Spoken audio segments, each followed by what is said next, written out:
अभी अभी एक घटना हमारे सामने आई। हमारे देश के प्रधानमंत्री माननीय नरेंद्र भाई मोदी टोक्यो ओलंपिक में जितने भी लोग जीत करके आए, उनके साथ में एक ब्रेकफास्ट की पार्टी रखी थी उन्होंने। और जो गोल्ड मेडल लेकर आया बेटा हमारा नीरज चोपड़ा, उनको प्रधानमंत्री जी कुछ भोजन करवा रहे थे, खिला रहे थे।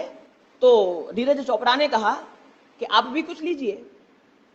तब उनका जवाब बड़ा अजीब था, बड़ा जबरदस्त था। उन्होंने कहा कि चतुर्मास के 4 महीने में एक टाइम ही भोजन करता हूं। देखकर सुनकर बड़ी प्रसन्नता हुई कि हमारे देश के प्रधानमंत्री है, इतनी बड़ी पोस्ट पर पहुंचे हुए हैं, लेकिन फिर भी उनकी विचारधारा धर्म से जुड़ी हुई है। हमारे नीतिकारों ने बड़ी अच्छी बात लिखी है कि देश का राजा कैसा होना चाहिए।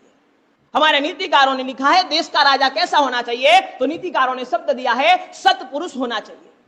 सत्पुरुष यानी अच्छा पुरुष। दूसरा प्रश्न किया गया कि सत्पुरुष किसको कहा जाता है, तब उन्होंने बड़ी अच्छी बात लिखी कि जो संत पुरुषों के संग में रहे, जो संत पुरुषों के निकट में रहे, उसे सत्पुरुष कहा जाता है। और आज हमें बड़ा आनंद है कि हमारे देश का प्रधानमंत्री ऐसा है जिनको हम सत्पुरुष में रख सकते हैं। भारतवर्ष के हजारों संतों से उनका जुड़ाव है, चाहे जैन धर्म के हो, चाहे सनातन धर्म के हो, चाहे हिंदू धर्म के हो, चाहे बौद्ध धर्म के हो, हर एक धर्म से वो जुड़े हुए हैं। और इसीलिए हम देखते हैं कि आज भी उनके जीवन में धर्म रहा हुआ है। जब नवरात्रि के 9 दिन आते हैं तो हम सुनते हैं वो 9 दिन तक नींबू पानी के सिवाय कुछ लेते नहीं है। जब चतुर्मास के 4 महीने आते हैं तो हम सुनते हैं कि चतुर्मास के 4 महीने वो एक टाइम भोजन करते हैं। ये भावना उनके मन में आई कहां से? क्योंकि वो बचपन से ऐसे लोगों से जुड़े हुए हैं जो धर्म से जुड़े हुए हैं। अरे गुरुदेव तपागच्छाधिपति प्रेम सुरेश्वर जी महाराज साहब से पिछले 40 साल से जुड़े हुए हैं। और जब जब गुरु भगवंत के पास आए, चाहे गुजरात में चाहे बंबई में, जब जब गुरु भगवंत के पास आए, उनकी एक ही भावना थी कि गुरुदेव बताओ जीवन कैसे जिए, जीवन को सफल कैसे बनाए, देश के लिए क्या कर पाए। इसलिए आज भी उनके जीवन में धर्म में आचरण हमें दिखाई पड़ता है।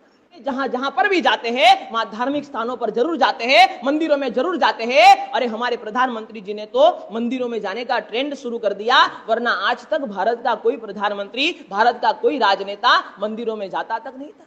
हमें समझना चाहिए कि आज देश का प्रधानमंत्री भी यदि 4 महीने तक एक टाइम भोजन कर सकता है, तो हमें जो धर्म मिला है, हमें जो तप और त्याग आराधना का जो मार्ग मिला है, वो मार्ग पर चलने में हमें कैसे संकोच हो सकता है। हमारा मनोबल मजबूत हो तो हम जो चाहे वो कर सकते हैं। और याद रखना, जीवन में आगे बढ़ना है, जीवन में सफल होना है, तो उस लोगों से जुड़े रहो जो धर्म से जुड़े हैं, तो ही हमारा जीवन सफल होगा।